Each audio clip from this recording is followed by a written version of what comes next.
funniest thing, man. This guy was late to every frickin' class. And he's your last act because he was late tonight. Yeah, you're gonna have a great time. Are you guys ready? Let you practice. Keep going. Get started. Your headliners in the graduation ball. Please welcome Ralph Cooper.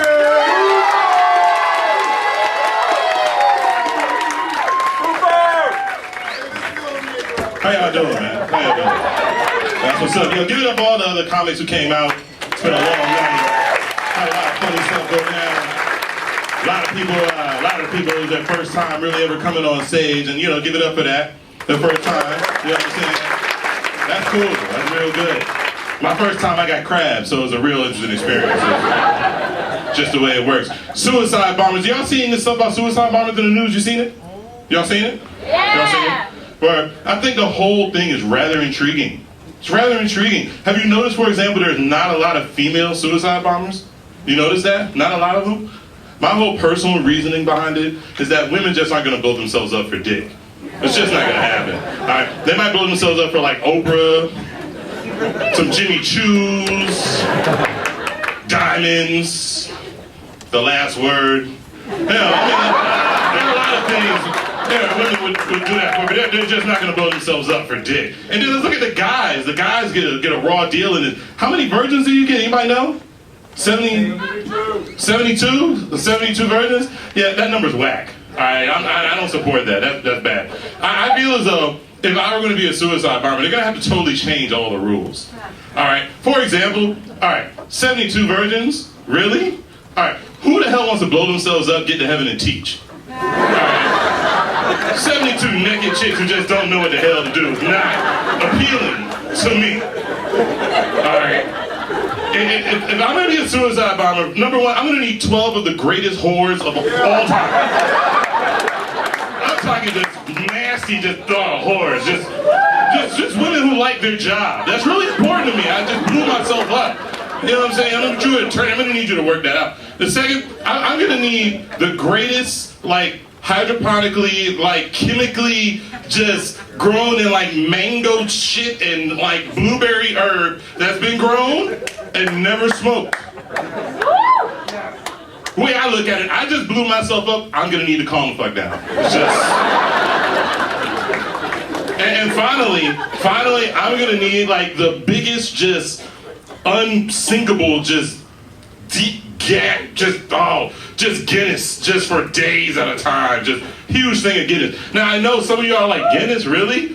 Now, what I'm gonna say is some of you, that's right. See, some of you already know, some of you ladies already know, you've had a brother or two who's had a late night, a little bit of weed, some Guinness. You know. After that happens, after I've got my weed straight, I've got my women straight, I've got my beer straight, to be honest, I'm willing to write Obama on my forehead, strip butt naked, wrap bombs on my balls, and go running into the first Tea Party rally I could find.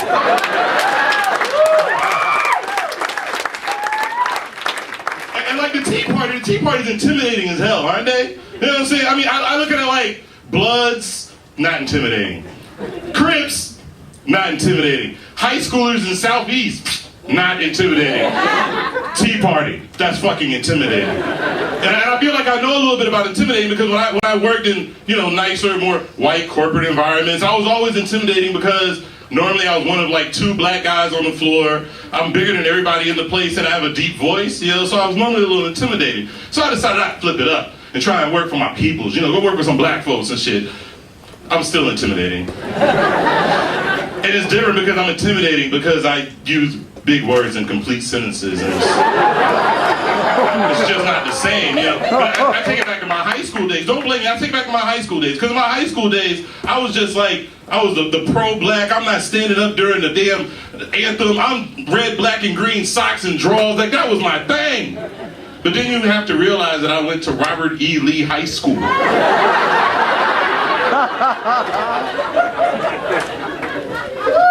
In Virginia. So there are a lot of times when I would I'd be in Black History Month contest things and stuff like that, and I remember it so vividly. This young man, his speech was just incredible. This young man is going to be the next black president. Ralph Cooper from Oh, this is a typo. This can't be right. This can't be right. So I decided what I would do. I countered that. You know what I'm saying, man? I countered. I totally would counter it. I decided that I would go to a historically black college university in Atlanta, Georgia. Some of you might have heard of it's a small school named Morehouse College. About to say, if y'all ain't say something, y'all know I was coming off the stage. So it was cool because like Morehouse was a totally different environment than what I was used to, and my parents as well. Because I'm a very suburban guy. I'm from the burbs. I'm not from the burbs. I don't know any other way to say it. And I've never seen my parents move as quickly as they did dropping me off for school. It was like they were throwing my suitcases out of the car. You're gonna be okay. It's gonna be great. You're gonna enjoy yourself. Call home. Not collect. Just call home. Just call home. You know, and it kind of worked out for me because after 4 years at a historically black college university, which I absolutely loved, I learned one thing. I sincerely miss white people. Sorry,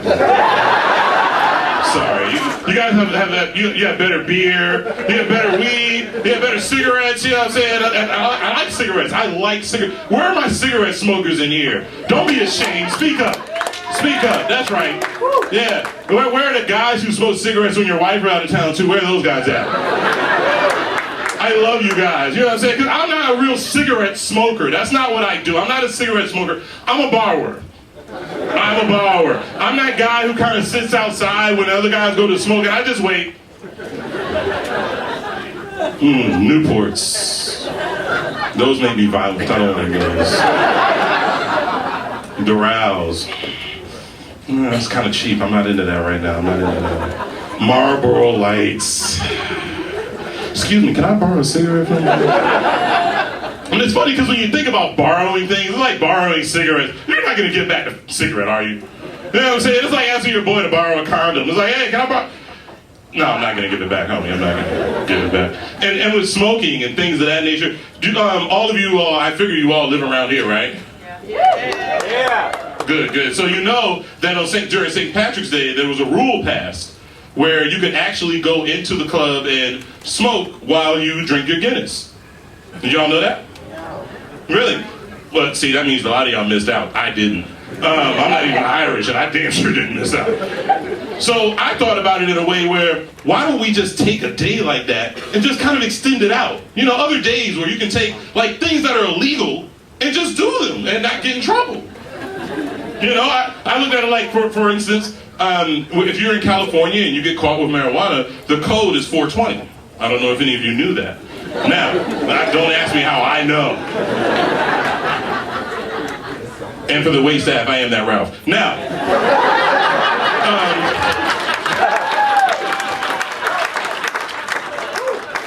seeing as how the code for smoking would be 420, I figured that the easiest day for people to be able to smoke, eat brownies, you know, do those kind of fun things that you only do in Amsterdam will obviously be April 20th, right?